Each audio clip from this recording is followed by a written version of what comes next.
It's Johnny Venezia with RotoWire. We're talking 4 quarterbacks you need to have on your fantasy team in 2025. First up, let's go with my guy, Michael Penix. The Atlanta Falcons finally found their future franchise quarterback. Michael Penix did not start the season last year because Kirk Cousins exists, but towards the end of the year, they turned to Penix, and he showed a lot of promise.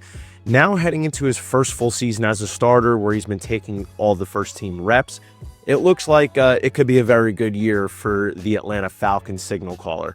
Currently going as 128 ADP, you're looking at Penix in probably the double-digit rounds. And in 2024, it was 3 starts, 775 yards, 3 TDs to 3 picks. There's a lot to like about Atlanta this year, at least from a fantasy football perspective. There's a ton of weapons. They got Drake London, Bijan, they got Ray McLeod, Darnell Mooney, Kyle Pitts, and now Penix, who showed so much promise last year in his limited time, looks like he could really take off in 2025. Because he's taking all the first team reps, I expect him to hit the ground running. And one of the things that's a little bit underrated when you're looking at drafting a fantasy player is, what does their schedule look like towards the end of the year when you would be in your fantasy playoff? There's a lot of butter matchups for Penix. I'm expecting a lot from him and this team this year.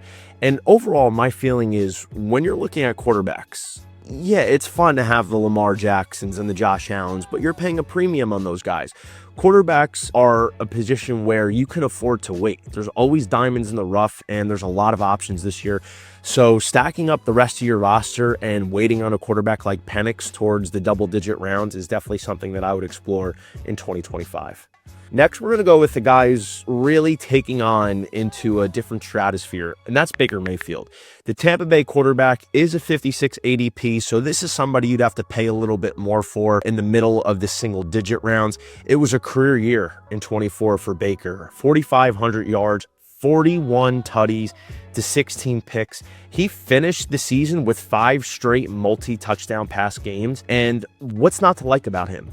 It's another high-powered offense with Tampa Bay. All systems go here. They're the favorite to win the division. So in a winnable division, he's going to have an opportunity to put up a lot of good performances in the 6 divisional games that he would play.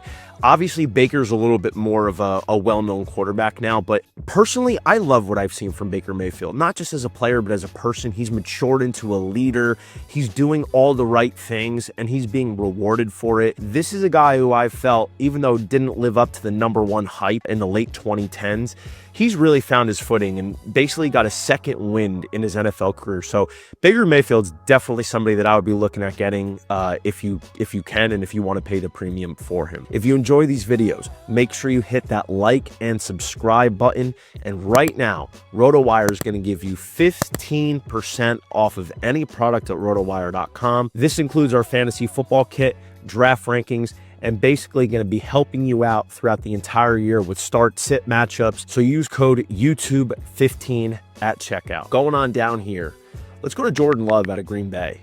This is another guy. He had a little bit of a down year in 2024, 3,389 yards to 25 touchdowns and 11 interceptions.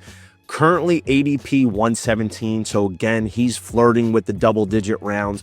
But Green Bay, they added a little bit of weapons here. They get Matthew Golden, they get Savion Williams, they get Marshawn Lloyd to go along with Romeo Doubs, Christian Watson, and Jaden Reed, and of course, Josh Jacobs.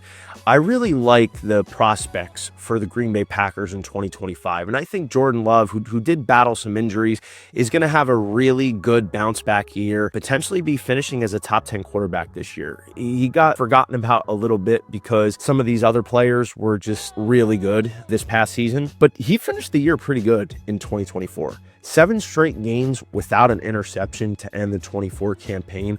So Jordan Love is somebody that I would definitely be looking at taking a piece of. Again, this is somebody that you can target towards the double-digit rounds. Maybe even if somebody you think might reach on him, you grab him in the 9th round. And you can fill out the rest of your roster with your RBs, wide receivers, and tight ends. So take a look at Jordan Love in 2025 because I think he's in for a pretty good bounce back year. Last but not least, let's go with his divisional opponent, Caleb Williams.